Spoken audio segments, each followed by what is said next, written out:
మీ business ఏదైనా మీ ఊర్లో promotion చేయాలంటే అది సుమన్ టీవీతోనే సాధ్యం. ఇప్పుడే సంప్రదించండి. గడచిన 7 రోజుల నుంచి ఆంధ్రప్రదేశ్లోని విజయవాడ మొత్తం జలదిగ్బంధంలో ఉంది. అయితే ఎవరు ఊహించని విధంగా వరద నీరు ఉద్రిక్తత ఇంకా పెరుగుతూనే ఉంది. అయితే ఆంధ్రప్రదేశ్ ముఖ్యమంత్రి నారా చంద్రబాబు నాయుడు గారు ఆ పిలుపు మేరకు స్థానిక ఎమ్మెల్యేలు ఉన్నత అధికారులు అందరూ కూడా అనేక సహాయక చర్యలు చేపడుతున్నారు. అయితే ప్రస్తుతం ఎవరు అంచనాలకు మించినటువంటి వరద నీరు విజయవాడలోని పలు ప్రాంతాలని ముంచెత్తడంతో ఆ అంచనాలను వరద ఉద్రిక్తతను ఎవరు కూడా అంచనాలు వేయలేకపోతున్నారు. అయితే ప్రస్తుతం స్థానిక ఎమ్మెల్యే బోండా ఉమా ఆదేశాల మేరకు కాకొల్లు రవికుమార్ వరలక్ష్మి దంపతులు ఈ సమస్యను తమ భుజాల మీద వేసుకున్నారని చెప్పొచ్చు. అయితే ఒక రోజుకి 6,000 మందికి అంటే సుమారుగా 3 నుంచి 4 లక్షల రూపాయలు సొంత డబ్బులు ఖర్చు పెట్టి ప్రజలకు సాయాన్ని అందిస్తున్నారు. అయితే మన ముందు ఇప్పుడు ప్రస్తుతం కాకొల్లు రవికుమార్ గారు వరలక్ష్మి దంపతులు అయితే ఉన్నారు. వారిని అడిగి తెలుసుకుందాం. సార్ నమస్తే అండి. First of all Suman TV నుంచి మీకు నిజంగా సెల్యూట్ అని చెప్పాలి. ఎందుకంటే ఇలాంటి క్లిష్ట సమయంలో ఇలాంటి పరిస్థితుల్లో నిజంగా ప్రతి ఒక్కరూ కూడా ఎవరు కూడా బయటికి రావడానికే ఆలోచిస్తున్న సమయంలో మీరు ఇలాంటి ప్రజలను ఆదుకునే ఆలోచన మీకు ఎలా అనిపించింది? మోకాళ్ళ పైకే నీళ్లు ఉన్నాయండి. మా ఇల్లు కూడా దాదాపుగా మెట్టు వరకు మాది కూడా మునిగిపోయింది. అయితే నోగంటపల్లి నుంచి పల్లెటూరు అది. అక్కడ మా మేస్త్రి ఉన్నారు. ఆయన దగ్గర అక్కడ మెటీరియల్ అంతా అక్కడ పంపించి అక్కడ వంట చేయించి ట్రాక్టర్ల ద్వారా పాతపాడు ఇది లాస్ట్ డివిజన్ అవడం వల్ల ఏంటంటే మాకు ఆప్షన్ ఉంది. పాతపాడు కట్ట మీద నుంచి అది కూడా ఇంజిన్ మునిగిపోతుంది ట్రాక్టర్ది. దాని మీద అలా తీసుకుని వస్తూ అక్కడ చేసి ఉదయం మధ్యాహ్నం సాయంత్రం టిఫిన్ సెక్షన్ లేదండి, చేయలేము. ఉదయం మధ్యాహ్నం సాయంత్రం ఈ మూడు ట్రాక్టర్లు 2 సార్లు తిరుగుతాయి. ఈ రకంగా డివిజన్ మొత్తం కూడా వాటర్ ట్యాంక్ సపరేట్గా వాటర్ ట్యాంకులు పొద్దున్న నుంచి ఈవినింగ్ వరకు తిరుగుతూనే ఉంటుంది. 2 వాటర్ ట్యాంకులు పెట్టామండి. ఇలా చేస్తూ ఉన్నాం. అయినా సరే ఇంకా ఇబ్బందులు ఉంటూనే ఉన్నాయండి. 64 డివిజన్ వరకు మాత్రం ఏ రోజు కూడా ఆకలి అనేది లేకుండా చేయగలిగాం. బోండా ఉమేశ్వర గారి ఆదేశాల మేరకు క్లీన్ అండ్ గ్రీన్ చాలా నీట్గా చేసుకోగలం. ఇంకా ఉన్నాయండి. ఇంకొక వాడు ఇప్పుడే కొద్దిగా తగ్గుముఖం పట్టింది, కొంచెం చాలా బెటర్గా ఉంది. అయితే అమ్మ మీకు ఎందుకంటే ఇంట్లో ఎవరికైనా ఆడాలన్న తర్వాత కొంచెం ఆలోచిస్తుంటారు, మరి మీకు ఏమనిపిస్తుంది ఏంటి? ఇక్కడ జనాన్ని చూస్తే చాలా ఇబ్బందిగా ఉంది. ఒక్కొక్కళ్ళు అయితే బాగా ఏడ్చేస్తున్నారు, దండాలు పెట్టేస్తున్నారు. నాకైతే చాలా బాధగా ఉంది. ఇట్లా ఈ వినాయకుడి దయ వల్ల, అమ్మవారి దయ వల్ల, గంగమ్మ తల్లి దయ వల్ల ఇంతటితో శాంతించి ఈ ప్రజలను మంచిగా కాపాడాలని కోరుకుంటున్నాను. అసలు ఆ జనాలను చూసి ఏడ్చేసింది ఆవిడ. అయితే అమ్మో ఈ నీళ్ళేంటి, ఈ పిల్లలేంటి, ఈ జనాలేంటి, ఏం చేయాలి, అసలు వంటలు ఎక్కడ వండించాలి, వీళ్ళకి ఎలా చేయాలి ఏంటి అని భార్య భర్తలు ఇద్దరు కూడా నిద్రాహారాలు లేకుండా ఎక్కడో వండించుకుని లారీలు ఆ ట్రాక్టర్లు ఒక్కో టైం అయితే ట్రాక్టర్లు కూడా రానివ్వలే కొంతమంది. అయినా సరే గట్టిగా నిలబడి భార్య భర్తలు ట్రాక్టర్లు కూడా తీసుకొచ్చి ఏ పూట కాపూట సాయంత్రం అయితే 5:30 కల్లా పెట్టేశారు, ఉదయం అయితే 10:30, 12:30 కల్లా పెట్టేశారు.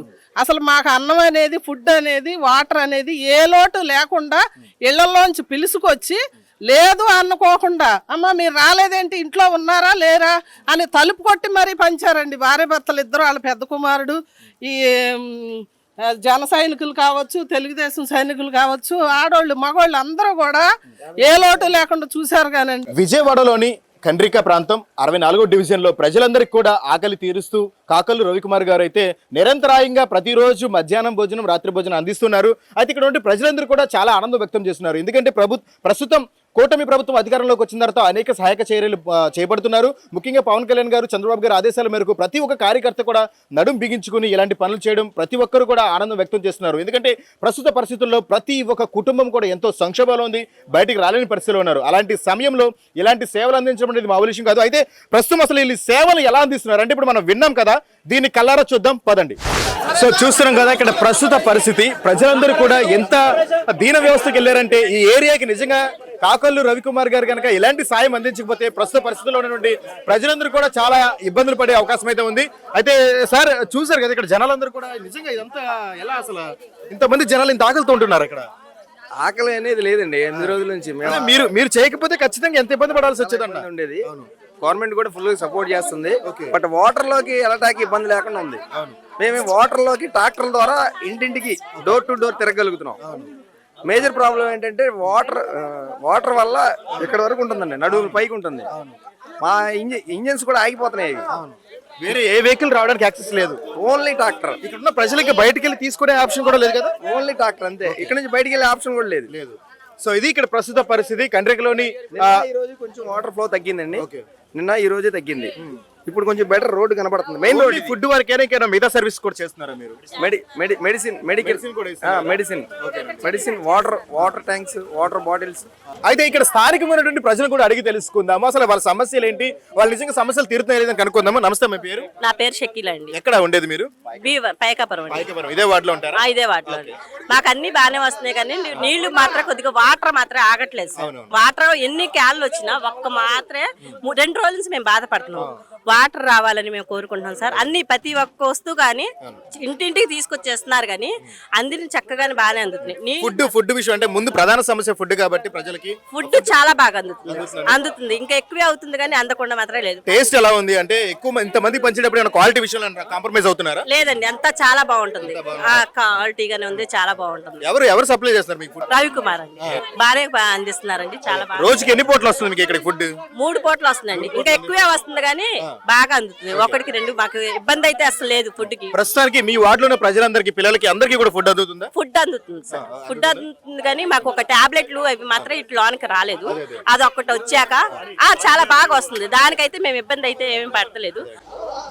ప్రస్తుత పరిస్థితి గురించి ఇక్కడ స్థానిక వ్యక్తులను అడిగి తెలుసుకుందాము. అమ్మా, ఇక్కడ ప్రస్తుతం ఎలా ఉంది ఏంటి అసలు? ఇక్కడైతే పోయిన శనివారం నుంచి వరదలు స్టార్ట్ అయినాయండి. శనివారం నుంచే ఇక్కడ కండ్రికలో బోండవ మహేశ్వరరావు గారి ఆదేశాల మేరకు ఇక్కడ కె రవి గారు, వరలక్ష్మి గారు ఇద్దరు దంపతులు కలిసి రోజుకి 6,000 మందికి ఫుడ్ పొద్దున్న సాయంత్రము పెడుతున్నారండి. మంచి ఫుడ్ పెడుతున్నారు. జనాలకైతే తిండికి వాటర్కి అయితే ఇబ్బంది లేదు. వాళ్ళు అంత నీళ్ళల్లో నానిపోతా వర్షం పైనుంచి పడుతున్నా కూడా ఆ దంపతులు లెక్క చేయకుండా కూడా ఒక 50 మంది టీము వేసుకొని వాళ్ళు ఆ విధంగా కష్టపడుతున్నారంటే వాళ్ళకి మాత్రం మేము చాలా థ్యాంక్స్ చెప్తున్నామండి. వాళ్ళ మేలైతే ఇక్కడ జనాలు కూడా ఎవరు మర్చిపోరు. అసలు ఫుడ్ మాత్రం చాలా బాగుందని కూడా చెప్తున్నారు ఇక్కడ మొత్తము. మేము కూడా మా దృష్టికి కూడా వచ్చింది ఆ ఫుడ్ విషయంలోని. వాళ్ళిద్దరు అయితే మాత్రం బాగా కష్టపడుతున్నారండి. ఇది ప్రస్తుతం ఇక్కడ ఉన్న స్థానికులు చెప్తున్న మాట. ఎందుకంటే ఆ ప్రస్తుతం ఉన్న విపత్కర పరిస్థితుల్లో మాకు అన్నిటికంటే ముందు ఆలోచించేది ఏంటంటే కడుపు నిండా అన్నం. ఎందుకంటే మనిషికి కడుపు నిండా అన్నం ఉంటేనే తర్వాత ఏ పనైనా చేయగలుగుతారు. కాబట్టి ముందు ఆ సమస్యను అధిగమించడానికి రవికుమార్ గారు అయితే అహర్నిశలు కష్టపడుతున్నారు. దాదాపుగా ఒక రోజుకి 6,000 మందికి భోజనాన్ని 2 పూట్ల కరెక్ట్గా సరైన సమయానికి అందించగలుగుతున్నారు. వాటర్ ట్యాంకులు కూడా వస్తున్నాయి. వాటర్ ట్యాంకులు కూడా పంపిస్తున్నారు. చాలా వరకు వచ్చేస్తున్నాడు. ఆ విషయం కూడా తప్పలేదు అన్న. అది ప్రస్తుతం ఆంధ్రప్రదేశ్ ముఖ్యమంత్రి నారా చంద్రబాబు నాయుడు గారి ఆదేశాల మేరకు స్థానికంగా ఉన్నటువంటి ఎమ్మెల్యేలు, ఉన్నతాధికారులు అందరూ కూడా తుఫాను వల్ల ముంపితంలో గురైనటువంటి ప్రాంతాలన్నింటినీ కూడా పర్యవేక్షిస్తున్నారు. వారందరికీ కూడా సహాయక చర్యలు అందిస్తున్నారు. కానీ ప్రస్తుతం ఉన్నటువంటి సమస్య ఎవరి అంచనాలకు మించనిది. ఎందుకంటే ఎవరు ఊహించని విధంగా గడిచిన 8 రోజుల నుంచి ప్రజలందరూ కూడా జల దిగ్బంధంలో మునిగిపోయారు. ఇప్పుడు మనం విజువల్స్ లో చాలా క్లియర్ గా చూస్తున్నాం ప్రజల ఇళ్లలోకి ఏ విధంగా నీరు వెళ్ళాయో. ఆఖరికి ఇప్పుడు 8వ రోజు కాబట్టి నీరు కొంచెం తగ్గుముఖం పట్టింది. అదే గడిచిన 8 రోజుల నుంచి కూడాను ప్రస్తుతం పరిస్థితి అయితే ఇదే విధంగా ఉంది. అయితే ఇలాంటి పరిస్థితుల్లో అధికారులు, ఆ ఎమ్మెల్యేలు వీళ్ళందరూ కూడా వారి సహాయం అందిస్తున్నా సరే స్థానికంగా ఉన్నటువంటి నేతలందరూ కూడా వారందరూ కూడా వారి సమస్యలకే భావించి వారందరూ కూడా సహాయాన్ని అందిస్తున్నారు.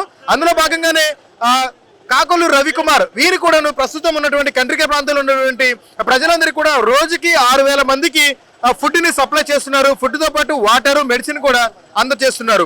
రవికుమార్ గారు మాకు ఇప్పటి వరకు మాకు ఏ ఇబ్బంది లేదు. అంతా నీళ్లు కానీ ఏది కానీ మాకు ఇబ్బంది ఏం చేయలేదు. మాకు ఆయన ఇప్పుడు అన్నాడని మాకు ధైర్యం ఉంది. సుమారు ఎన్ని రోజులు పట్టిస్తున్నారు మీకు? మాకు ఇవాళ 10 రోజులు అవుతుందండి. 10 రోజుల నుంచి ఆయన మాకు దేవుడు, అన్ని ఆయనే మాకు. ఇంకా వేరే ఈ ప్రాంతంలోకి వేరే ఇంకేం వెహికల్స్ రావా? ఇంకా ఏమి లేవండి, ప్రస్తుతానికి ఏమి లేవండి. అలాగే ఆయనే ఇప్పుడు మాకు దేవుడు అండి. నిజంగా అండి మీకు మాత్రం దండం పెట్టుకుంటానండి. వాటర్ కానీ దేనికి మాకు మీ వల్ల మాకు మంచి జరిగింది, చెడు ఏం జరగలేదు. మాకు ఫుడ్ దగ్గర శుక్రవారం నుంచి, పోయిన వారం శుక్రవారం నుంచి ఇస్తున్నారు సార్. బాగానే అందుబాటులోకి వస్తుంది. క్యాన్లు, బకెట్లు పిల్లలు ఎవరైనా పైన ఉన్నా సరే వేస్తున్నారు. రవికుమార్ గారు, వరలక్ష్మి గారు ఫుడ్ బాగానే ఇస్తున్నారు. అది ఉమా గారు ఆధ్వర్యంలో జరుగుతుంది. అంటే ఇప్పుడు చాలా వరకు ట్రాక్టర్లు ఇటు రాలేవు కదా, మరి ఎలా ఇస్తున్నారు మీకు ఫుడ్ ని? వాళ్ళు ఉన్నారు కదా సార్. ఇప్పుడు వీళ్ళందరూ సప్లై చేసే వాళ్ళందరూ పాపం చాలా చాలా కష్టపడుతున్నారు వాళ్ళు కూడా. ఇప్పుడు ఎలా నేను ఇక్కడ ఉన్నానో అలాగే కూడా అందిస్తున్నారు సార్. అంటే చాలా మంది ముసలి వాళ్ళు పిల్లల వాళ్ళు వీళ్ళందరికీ కూడా అందుతున్నాయి అమ్మ భోజనాలు అందరికి అందుతున్నాయి సార్, అందరికి అందుతున్నాయి. అసలు వీళ్ళు పెట్టేదే అసలు బాగా అందరికి అందుబాటులో అందుతుంది. ప్రతి ఒక్కరు కూడా చిన్నపిల్లల పైన ఉన్నా సరే వీళ్ళు వాళ్ళ బకెట్ వేసినా సరే అందిస్తున్నారు, చక్కగా అందిస్తున్నారు. అదే భోజనం కూడా ఎలా ఉంది? టేస్ట్ అది బాగుంది? టేస్ట్ చాలా బాగుంది. అసలు ఎవ్వరు కూడా ఎలా చేయలేదు, చాలా చాలా బాగుంది. చెప్పండి అమ్మా, మీకు భోజన సదుపాయాలు అన్ని కూడా సరిగ్గా అందుతున్నాయి? బాగానే అందుతున్నారు. మా వాళ్ళు అయితే ఇంకా బాగా పంచుతున్నారు. ఇల్లు అయితేను బాగా చేస్తున్నారు. సైకరాలు అన్ని వాటర్ గానీ అన్ని గానీ బాగానే చేస్తున్నారు. ఇల్లు అయితే ఇంకా బాగా చేస్తున్నారు. ఎన్ని రోజుల నుంచి నీళ్ళలో ఇరుక్కుపోయి ఉన్నారు? వారం 10 రోజులు అయిపోతుంది. పోయిన ఆదివారం నుంచి అలాగే ఉన్నాము. ఇల్లు అయితే మాకు బాగానే చేస్తున్నారు. అంటే ఈ ఏరియా అంతా కూడా నీళ్లు ఇప్పటి నుంచి ఇట్లాగే ఉంటుందా? మీరు ఇట్లా ఇందులోనే నుంచి ఇలాగే ఉంటుంది సార్. సడన్ గా నీళ్ళు అసలు ఎప్పుడు వచ్చినాయి ఏంటి మీ ఇళ్ళలో? గంటలో తెలిసిపోయింది, గంటలో చదువుకునే లేక అన్ని అక్కడెక్కడ తడిచిపోయినాయి. నీళ్లు కూడా నీటిలోనే నీటిలోనే ఉంది. అది ఇప్పుడు క్లీన్ చేసుకున్నాం. సామాన్లు కూడా మొత్తం పోయినాయి. తగ్గుతున్నాయి నీళ్ళు ఇంకేమన్నా? ఇప్పుడే కొంచెం వాటర్ తగ్గుతుంది. ఇప్పుడే వారి సతీమణి వరలక్ష్మి గారు ఇక్కడ ఉన్నారు, ఆవిడ అడిగి తెలుసుకుందాము. అమ్మ, అంటే మీరు ఇప్పుడు చెప్పండి, నీళ్ళలో బాగా మునిగిపోయి ఉన్నాయి కదా అన్ని దాదాపు? మునిగిపోయినాయండి. ఇటు కన్నా అటు బాగా డౌన్ అండి. అక్కడైతే ఈ లోతు వరకు వాటర్ ఉన్నాయి. ఆ వాటర్ లోనే మేము మా వీళ్ళందరూ బాగా హెల్ప్ చేస్తున్నారండి. ఓన్లీ ఈ వరదలే కాకుండా గతంలో కూడా మీరు కరోనా సమయంలో కూడా చాలా హెల్ప్ చేశారని తెలిసింది. అవునండి, కరోనా టైంలో కూడా అసలు లెక్క చేయకుండా కరోనాని 11 days అయితే ఫుడ్ చేసామండి. తర్వాత ఓన్ గా నేను చేసి డిపార్ట్మెంట్ వాళ్ళకి అయితే నేను 10 days వరకు డిపార్ట్మెంట్ వాళ్ళకి ప్యాక్ చేసి నేను ఇచ్చాను. మెరుగైందండి వీళ్ళకి. ఈ మధ్యలో వీళ్ళు ఏటొచ్చినా పై రోడ్లు కొత్తనే కానీ గవర్నమెంట్ మనకు మధ్యలోకి రావట్లా. వీళ్ళు పక్కన ఉండటం కొంచెం నీళ్లు కానీ భోజనం కానీ హెల్పింగ్ బాగా చేస్తున్నారు. ఎవరికి లోట్లేదు.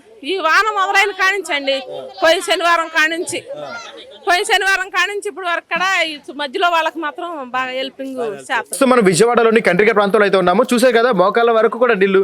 ప్రస్తుతం ఇది 8వ రోజు. 8వ రోజుకి కూడా నీరు అనేది మోకాళ్ళ వరకు ఉంది. అంటే మీరు ఊహించవచ్చు మొదటి రోజు వరద ఉద్రిక్తత ఎక్కడి వరకు ఉంటుందనేది. అయితే మన స్థానికులు అడిగి తెలుసుకుందాం. ప్రస్తుతం ఎలాంటి సహాయ చర్యలు అందుతున్నాయి అడుగుదాం. ప్రస్తుతం గత 8 రోజుల నుంచి చాలా ఇబ్బందులకు గురవుతున్నారు ప్రజలంతా కూడా. వాటర్ ఇంత లెవెల్లో వాటర్ వచ్చింది ఇళ్ళ నుంచి బయటకు వచ్చేసరికి.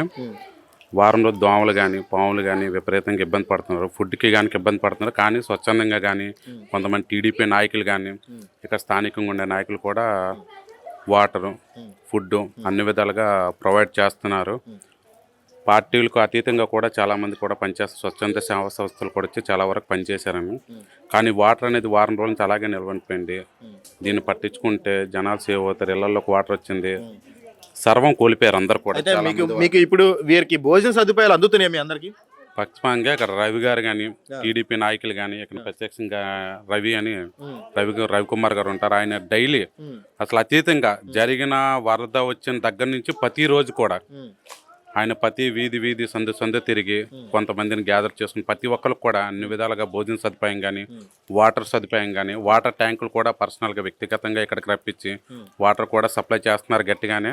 ఈ రోజు కూడా ఆయన అన్ని విధాలుగా ప్రజల్ని చేసుకుంటున్నారు. అలాగే స్వచ్ఛంద సేవా సంస్థలు కూడా చాలా వరకు ఆదుకుంటున్నారు. సో చూస్తున్నాం కదా ప్రస్తుతం కండ్రికలోని ప్రస్తుత పరిస్థితి. ఇంకా వర్షం పడుతూనే ఉంది, కానీ ప్రజలందరూ కూడా ఇళ్లలోకి పరిమితం అయిపోయారు. ఎవరు కూడా బయటికి రాలేని పరిస్థితి. ఎవరికి కూడా వారికి తినడానికి కూడా చాలా ఇబ్బంది పడుతున్న పరిస్థితి. అలాంటి పరిస్థితుల్లో ఇప్పుడు ఆ కాకూరు రవికుమార్ గారు దాదాపుగా చూడొచ్చు కదా 2 ట్రాక్టర్లు నిండా 6,000 మందికి సరిపడా భోజనాన్ని తీసుకుని పయనమవుతున్నారు. అయితే ఈ ప్రయాణంలో దాదాపుగా అన్ని వార్డులకు ప్రజలందరికీ కూడా సరిపడా భోజనాన్ని 2 ట్రాక్టర్ల నిండా తీసుకుని వెళ్తున్నారు. అయితే ఇక్కడ మనం చూడొచ్చు విజువల్స్ చాలా క్లియర్ గా ఆ ఫుడ్ ని డిస్ట్రిబ్యూట్ చేయడానికి కూడా ఆయన వెనకమాల దాదాపుగా ఒక 50 మంది యువత కూడా ఆయనతో పాటు నడుస్తున్నారు. ఎందుకంటే ఇలా ఫుడ్ ని పంచడంలోనే మానవత్వం అనేది పరిమళిస్తుంది. ఇంకా అనేక మంది ఎవరైతే ఉన్నారో వారందరూ కూడా ఇట్లాగే ప్రజలకు సాయం అందించాలి. రవికుమార్ గారు లాంటి వారిని ఇన్స్పైర్ గా తీసుకుని జనాలకి మరింత సాయం అందించాలని చెప్పేసి సుమన్ టీవీ నుంచి కోరుకుంటున్నాము. అయితే రవికుమార్ గారు ఇప్పుడు ప్రస్తుతం ఇంకా ఎప్పటి వరకు ఎంతమందికి పంచారు, ఇంకెంతమందికి పంచాల్సి ఉంటుంది? 2 గంటల వరకు టైం పడుతుందండి. 2 గంటల వరకు మళ్ళీ అక్కడ నుంచి మధ్యాహ్నం నుంచి ఇంకొక బళ్ళు వస్తాయి, 2 బళ్ళు. 6 అవుతుంది. అంటే 6 to 6 ఇంకా. ఓకే, అంటే ఉదయం ఎన్నింటికి? 9:30. మీరు ఉదయం వంట ఎప్పుడు ప్రారంభిస్తుంటారు? వంట నోగంటపల్లి అండి. ఎర్లీ మార్నింగ్ 4కే స్టార్ట్ చేస్తాడు. 4కి స్టార్ట్ చేస్తాడు. ఒక ట్రిప్ వచ్చేస్తుంది 9:30కి.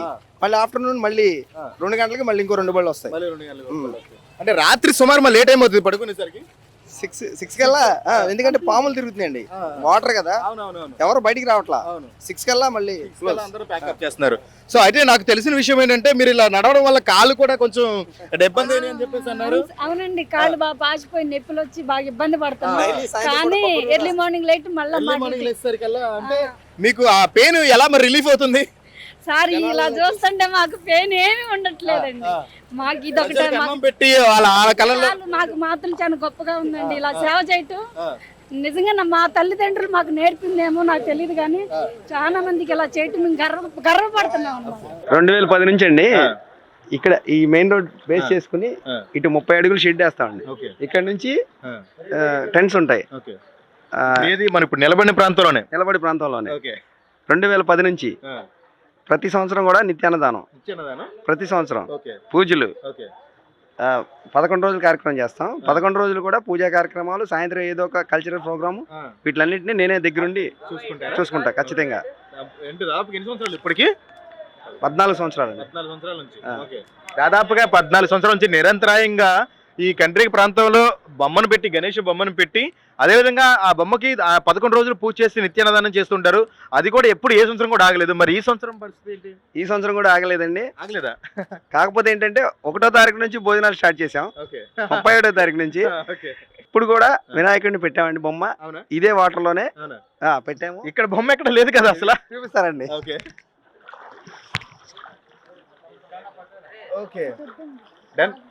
చూస్తున్నారు కదా, ఇప్పుడు ఆల్రెడీ ఆ మహాయజ్ఞం ఆగకూడదని చెప్పేసి ఆ బొమ్మ పెట్టే కార్యక్రమాన్ని కూడా చాలా చక్కగా ఏర్పాటు చేశారు అసలు. ఓకే, సో చూస్తున్నారు కదా వ్యూవర్స్, ఎప్పుడు దాదాపుగా 10 సంవత్సరాల నుంచి చేసినటువంటి యజ్ఞం ఆగకూడదని ఒక కారణంతో మళ్ళీ ఆ ఎక్కడ బొమ్మ పెట్టలేదని చెప్పేసి, మళ్ళీ ఎక్కడ విఘ్నేశ్వరుడు ఎక్కడ కోపడతాడని చెప్పేసి ఆయన ఖచ్చితంగా బొమ్మనైతే మళ్ళీ ఏర్పాటు చేయడం జరిగింది. కాకపోతే అప్పుడు వినాయక చవితికి సంబంధించిన 10 రోజులు మాత్రమే చేసేవారు, కానీ ఇప్పుడు కూడా అదే విఘ్నతతో కాబట్టి ముందు నుంచే మొదలెట్టారు అన్న సమారాధన చెప్పవచ్చు. అవునండి, 31వ తారీఖు నుంచే వర్షం ఎప్పుడైతే స్టార్ట్ అయిందో, ఎప్పుడైతే వాటర్ స్టార్ట్ అయిందో ఆ రోజు నుంచి కూడా నిత్యాన్నదానం. ఆదివారం ఆ రోజు మధ్యాహ్నానికి మామూలుగా మధ్యాహ్నం వరకు నార్మల్ గా వస్తుంది, వర్షం పడుతుంది అనుకున్నాం. మధ్యాహ్నం అయ్యేసరికి మోకాలు, ఈవినింగ్ అయ్యేసరికి నడుంగి వచ్చేసింది వాటర్ సడన్ గా. ఏమైందో తెలియదు. ఆ మధ్యాహ్నం అయ్యేసరికి ఏ హోటల్లో ఫుడ్ ఉంటే ఆ హోటల్లో ఫుడ్ తెప్పించేసి ఆ నీళ్ళల్లో ఉన్న వాళ్ళకి ఆ రోజు వరకు అన్ని హోటల్స్ లో అప్పటికప్పుడు సింగనగర్ బ్రిడ్జ్ అవతల నుంచి ఎన్ని ఉన్నాయో హోటల్స్ మొత్తం ఒక్కొక్క హోటల్కి ఒక్కొక్క మనిషిని పంపించాను. ఏదైతే ఫుడ్ ఉందో అన్ని ఎమ్మెల్యే గారు ఆదేశాల మేరకే. అంటే మీకు అనిపించిందా ముందు అత్యంత అవసరమైంది ఫుడ్ అని? మీకు ఎలా అనిపించింది? ఫుడ్ మేజర్ గా ఫుడ్ తెలుసు నాకు. ఇక్కడ వాటర్ ఖచ్చితంగా మీటర్లకు వచ్చేస్తుంది. 2008లో వచ్చిందంటే మళ్ళీ ఇప్పుడే అది 2008లో వచ్చినప్పుడు కూడా నాకు ఫ్లడ్ తెలుసు, దాని గురించి తెలుసు, సబ్జెక్ట్ ఉంది కాబట్టి నేను ముందుగానే అలర్ట్ అయ్యాను. హోటల్ నుంచి ఫుడ్ తెప్పించేసారు, ఒకసారిగా తెప్పించేసాం. తర్వాత నుంచి వంట తయారు చేయించాం. తర్వాత అయితే ముందే మనం చేసి వండడానికి అయితే టైం సరిపోదని చెప్పేసి హోటల్ నుంచి ఫుడ్ తెప్పించేసి ముందు దీన్ని డిస్ట్రిబ్యూట్ చేస్తే ఏంటంటే మనకు అవర్స్ కలుస్తాయి ఈ లోపు వండుకోవడానికి మళ్ళీ నెక్స్ట్ ప్లానింగ్ కి. అవునండి. ఓకేనండి. అలా ఫస్ట్ డే ఎంత మందికి వండారు? తర్వాత డే ఏమైందంటే ఈ కమిషనర్ గారికి ఫోన్ చేశారు ఎమ్మెల్యే గారు. చేసేసరికి ఏమైందంటే ఈ వాటర్ వస్తుంది కదా, దీని ఫ్లో ఎక్కడి నుంచి వస్తుంది ఏంటి, దీన్ని ఎలా ఆపాలి, గట్లు కొట్టియటం, ఈ కార్పొరేషన్ సంబంధించిన వాళ్ళందరూ ఆ పనుల్లో మునిగిపోయారు. సామాన్య ప్రజల పరిస్థితి అది చాలా ఇబ్బందికరంగా ఉంది. ఆ టైంలో నాకు తెలుసు సబ్జెక్టు, ఇక్కడ ఉన్న పేద ప్రజలకి ఫుడ్ ఉండదు, మీటర్లు మునిగిపోతాయి. నాకు తెలుసు, 2008లో చూసా, నేను నా కళ్ళతో నేనే చూసా, అది తెలుసు నాకు సబ్జెక్టు. దాని మీద ముందుగానే అలర్ట్ అయి ఉన్నాను. సో 2008లో ఏదైతే విపత్తు వచ్చిందో మీకు ఒక ఐడియా ఉండడంతో ఇప్పుడు అప్పుడు ఇంకా తక్కువ, దీనిలో 50% వచ్చింది. అంటే మోకాళ్ళ పైకి ఉంది, మెయిన్ రోడ్లు మునగల. ఇప్పుడు మెయిన్ రోడ్డు మీద 3 అడుగులు వెళ్ళిందండి వాటర్. మెయిన్ రోడ్డు మీద 3 అడుగులు వెళ్ళింది వాటర్. మెయిన్ రోడ్డు మీద 3 అడుగులు. ఈ లోపల 8-7 అడుగు మొత్తం ఇక్కడ నడుముల వరకు, పైన ఇక్కడ వరకు, పీకల వరకు. సో ఇలాంటి పరిస్థితుల్లో మీరు ఫుడ్ సప్లై చేసేటప్పుడు మీకు అనిపించిందా ఇది మనం అనుకున్నంత ఈజీ కాదు సప్లై చేయడం అంత మందికి ఇవ్వడం అనేది? జనాల్లో తోపిసినట్టు ఎక్కువ ఉంటుంది, వాళ్ళందరూ కూడా ఎక్కువ మంది ఆకలితో ఉంటారు, ఒక్కసారి గుమిగూడిపోతారు. లేదండి, టీం ఉంది, నాది టీం ఉంది కదా, నా టీం లక్ష్మీ గణేష్ టీం ఉంది.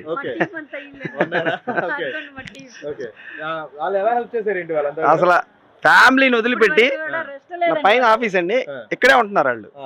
ఇక్కడే ఉంటున్నారు. ఫ్యామిలీని వదిలిపెట్టేశారు. మీరు అంత మంచిగా చూసుకున్నారు కాబట్టి మీరు ఒక ఫ్యామిలీ లాగా అనుకుని మీతో పాటు ఉండిపోతున్నారు. ఇక్కడే ఉన్నారు. ప్రస్తుతం ఇది విజయవాడలోని కండ్రిక పరిస్థితి. ఇప్పటికీ కూడా అంటే గడిచిన 8 రోజుల నుంచి కూడాను వర్షం ఉధృతి తగ్గుతున్నా సరే, వరద నీరు ప్రవహిస్తున్నా సరే, ప్రస్తుతం అయితే మనం నీళ్ళలో మోకాలపై వరకు నీళ్ళలో మనం చూసాం. అంటే ఇక నడుము వరకు వచ్చిన ప్రాంతాలు కూడా ఉన్నాయి.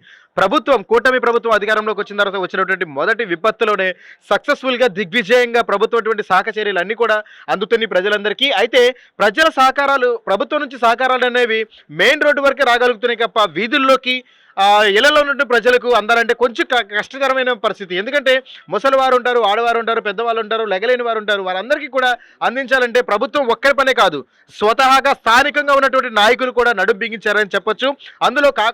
అందులో కాకలు రవికుమార్, వరలక్ష్మి దంపతులు మొదట ప్లేస్లో ఉన్నారని చెప్పొచ్చు. ముఖ్యంగా ఏదైతే వరద ముంపిత ప్రాంతానికి గురైనటువంటి కండ్రిక ప్రాంతం ఎక్కువగా సింగనగర్, కండ్రిక ఇవన్నీ కూడా ఈ కట్టకు దగ్గరలో ఉండడంతో ఎక్కువగా ప్రమాదానికి గురైన ప్రాంతాల్లో ఇది ఒకటి.